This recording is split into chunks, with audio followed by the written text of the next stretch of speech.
తెలుగు చిత్ర పరిశ్రమ మనది కాని రోజుల్లో అంటే ఉత్తరాది వారు పెట్టుబడి పెట్టి తెలుగు చిత్రాలు నిర్మించే రోజుల్లోనే పోటీ చిత్రాలకు అంకురార్పణ జరిగింది. ఖచ్చితంగా చెప్పాలంటే తొలి టాకీ విడుదలైన ఏడాదికే పోటీ చిత్రాల నిర్మాణం మొదలైంది. 1933లో సతీ సావిత్రి కథను ఒకేసారి ఇద్దరు దర్శకులు వేర్వేరు ప్రదేశాల్లో షూటింగ్ జరిపి సినిమాగా తీశారు. ఆ రెండు సినిమాల పేర్లు ఒకటే కావడం విశేషం. తొలి టాకీ భక్త ప్రహ్లాదను రూపొందించిన దర్శకుడు హెచ్ఎం రెడ్డి దర్శకత్వంలో భారత మూవీ టోన్ సంస్థ సతీ సావిత్రి చిత్రాన్ని నిర్మించింది. ముంబైలో షూటింగ్ జరుపుకున్న ఈ చిత్రంలో యముడిగా వివి సుబ్బారావు, సావిత్రిగా కాంతామణి కన్య నటించారు. 1933 ఫిబ్రవరి 4న సతీ సావిత్రి చిత్రం విడుదలైంది. ఈ సినిమాకు పోటీగా నిర్మించిన మరో సతీ సావిత్రి చిత్రం ఆ మర్నాడు అంటే ఫిబ్రవరి 5న రిలీజ్ అయింది. ఈ సతీ సావిత్రి చిత్రానికి సి పుల్లయ్య దర్శకుడు. ఈస్ట్ ఇండియా ఫిల్మ్ కంపెనీ నిర్మించిన ఈ చిత్రంలో వేమూరి గగ్గయ్య యముడిగా, రామతిలకం సావిత్రిగా నటించారు. పోటాపోటీగా విడుదలైన ఈ రెండు చిత్రాల్లో పుల్లయ్య సతీ సావిత్రి విజయం సాధించింది. అలా 1933లో మొదలైన ఈ పోటీ 3 ఏళ్లు గడిచేసరికి మరింత తీవ్రమైంది. 1936లో రెండు చిత్రాలు పోటాపోటీగా రూపుదిద్దుకున్నాయి. ఈ రెండు చిత్రాలకు నిర్మాతలు తెలుగు వాళ్ళు కావడం గమనార్హం.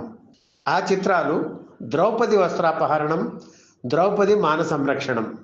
మొదటి చిత్రానికి సరస్వతి టాకీస్ అధినేతలు వెంకట శేషయ్య, కురుకూరి సుబ్బారావు నిర్మాతలు. రెండవ చిత్రానికి లక్ష్మీ ఫిల్మ్స్ అధినేత కావలి గుప్తా నిర్మాత. ద్రౌపది వస్త్రాపహరణం షూటింగ్ కొల్హాపూర్లో, మాన సంరక్షణం షూటింగ్ ముంబైలో జరిగాయి. చెరో ₹1,20,000 పెట్టి పోటాపోటీగా ఈ చిత్రాన్ని నిర్మించారు నిర్మాతలు. అయితే ఈ రెండు సినిమాలు ఒకే రోజు విడుదల కాలేదు. ద్రౌపది వస్త్రాపహరణం చిత్రం 1936 ఫిబ్రవరి 29న, మాన సంరక్షణం మార్చి 24న విడుదలయ్యాయి. నెల రోజుల వ్యవధిలో ఈ రెండు చిత్రాలు విడుదలైనప్పటికీ కథ ఒకటే అయిన కారణంగా కావలి గుప్తా తీవ్రంగా నష్టపోయారు. ఈ అనుభవంతో ఆ తరువాత ఏ నిర్మాత ఇలా ఒకే కథతో పోటాపోటీగా సినిమాలు తీసిన సంఘటనలు లేవు. కానీ 1989లో ఇలాంటి సీను రిపీట్ అయింది. నందమూరి నటసింహం బాలకృష్ణ నటించిన అశోక చక్రవర్తి, విక్టరీ వెంకటేష్ నటించిన ధ్రువ నక్షత్రం సినిమాలు రెండూ ఒకే రోజు విడుదలయ్యాయి. ఈ రెండు చిత్రాలకు కథ ఒకటే కావడం ఆ రోజుల్లో హాట్ టాపిక్ అయింది. రెండు చిత్రాల్లోనూ హీరోది నెగిటివ్ షేడ్స్ ఉన్న పాత్ర కావడం గమనార్హం. ఇద్దరూ మాఫియా డాన్లే. ఈ రెండు సినిమాల్లోనూ ఇద్దరేసి విలన్లు ఉన్నారు. అశోక చక్రవర్తిలో హీరోని తండ్రి బయటకు పొమ్మంటే, ధ్రువ నక్షత్రం చిత్రంలో ఆ పని తల్లి చేస్తుంది. కథలో తేడా ఇదొక్కటే. మిగిలిన అంశాలు రెండు సినిమాల్లోనూ ఒకటే. ఎందుకు ఇలా జరిగింది? ఇది తెలిసి చేసిన తప్ప, లేక కావాలని చేసినదా? పైగా ఈ రెండు చిత్రాలకు పరుచూరు సోదరులు రచయితలు కావడం విశేషం. ఒకే కథను ఇద్దరు అగ్ర హీరోలకు చెప్పి వారిని ఎలా ఒప్పించారు? సినిమా విడుదలయ్యాక ప్రేక్షకుల మధ్యలో మెదిలిన ప్రశ్నలు ఇవి. విడుదలైన చాలా రోజుల వరకు ఎక్కడ చూసినా ఈ రెండు సినిమాల గురించే చర్చ. అసలు విషయం ఏమిటంటే, ఈ రెండు చిత్రాలకు ఒక ఫ్రెంచ్ చిత్రం మూలం.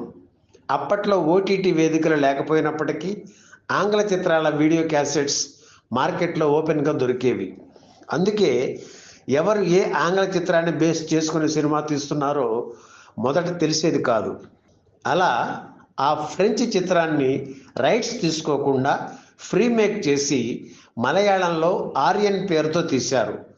మోహన్ లాల్, రమ్యకృష్ణ జంటగా నటించిన ఈ చిత్రం హిట్ కావడంతో రీమేక్ రైట్స్ కొని కాజా వెంకట్రామమ్మ తెలుగులో బాలకృష్ణ హీరోగా అశోక చక్రవర్తి చిత్రం ప్రారంభించారు. భానుప్రియ కథానాయికగా నటించిన ఈ చిత్రానికి ఎస్ఎస్ రవిచంద్ర దర్శకుడు. ఆ ఫ్రెంచ్ చిత్రాన్ని చూసి రీమేక్ రైట్స్ ఏమీ తీసుకోకుండా నేటివిటీకి అనుగుణంగా కథలో మార్పులు చేసి రామానాయుడు ఆశీస్సులతో ఆయన మేనలుడు అశోక్ కుమార్ ధ్రువ నక్షత్రం షూటింగ్ ప్రారంభించారు. రజని హీరోయిన్గా నటించిన ఈ చిత్రానికి వై నాగేశ్వరరావు దర్శకుడు. ముంబై భామలు సువర్ణ, బాలకృష్ణ పక్కన సోను వాలియా, వెంకటేష్ సరసన నటించి తెలుగు ప్రేక్షకులకు అందాల విందు వడ్డించారు. వాస్తవానికి ఈ 2 చిత్రాల్లో మొదట మొదలైంది ధ్రువ నక్షత్రం చిత్రం. ఆర్యన్ చిత్రం పెద్ద హిట్ అయ్యి మలయాళంలో టాప్ గ్రాసర్ కావడంతో రైట్స్ కొని అశోక చక్రవర్తి చిత్రం షూటింగ్ ప్రారంభించారు నిర్మాత. అయితే అప్పటికే అదే కథతో ధ్రువ నక్షత్రం చిత్రం తయారవుతుందన్న సంగతి వారికి తెలియదు. తెలిసిన పరుచూరి సోదరులు ఈ విషయం చెప్పారో లేదో కూడా తెలియదు. అశోక చక్రవర్తిలో బాలకృష్ణ బ్రాహ్మణ యువకుడిగా నటించారు. ఇది ఆయనకు 47వ సినిమా. విభిన్న కోణాలు కలిగిన ఈ పాత్రను అద్భుతంగా పోషించారు. 22 రోజుల పాటు ముంబైలో ఈ చిత్రం షూటింగ్ జరిగింది. కీలక సన్నివేశాలతో పాటు ఓ పాటను కూడా అక్కడ చిత్రీకరించారు. ఇళయరాజా స్వరపరిచిన పాటలు శ్రోతల్ని అలరించాయి. ఈ సినిమాలో కీలక పాత్ర పోషిస్తున్న నూతన్ ప్రసాద్ ఆ సమయంలో యాక్సిడెంట్ గురి కావడంతో పిఎల్ నారాయణను పెట్టి ఆ సన్నివేశాలు రీషూట్ చేయాల్సి వచ్చింది. ఈ సినిమాలో సత్యనారాయణ ముంబై మాఫియా డాన్గా నటించారు. ఇక ధ్రువ నక్షత్రం చిత్రం విషయానికి వస్తే తన కుటుంబం కోసం తప్పించే పాత్రను వెంకటేష్ పోషించారు. ఆయన సోదరుడిగా భానుచంద్ర నటించారు. వెంకటేష్ తొలిసారిగా బ్రేక్ డ్యాన్స్ చేసింది ఈ సినిమాలోనే. అయితే ధ్రువ నక్షత్రం చిత్రం నిర్మాణం లేటు కావడంతో రాఘవేంద్రరావు దర్శకత్వం వహించిన ఒంటరి పోరాటం చిత్రం మొదట విడుదలైంది. అందులో కూడా వెంకటేష్ బ్రేక్ డ్యాన్స్ చేశారు. బామ్మ మాట బంగారు బాట చిత్రం షూటింగ్లో నూతన్ ప్రసాద్ యాక్సిడెంట్కు గురి కావడంతో అటు అశోక చక్రవర్తి, ఇటు ధ్రువ నక్షత్రం చిత్రం షూటింగ్స్ 2 షెడ్యూల్స్ దెబ్బతిన్నాయి. 2 చిత్రాల్లోనూ ఆయన ఉన్నారు. ధ్రువ నక్షత్రంలో ఆయన పాత్ర దాదాపుగా పూర్తయింది. మిగిలిన సన్నివేశాలను మేనేజ్ చేశారు.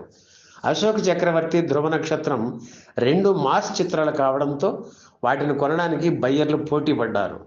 1989 జూన్ 29న ఈ 2 చిత్రాలు విడుదలయ్యాయి.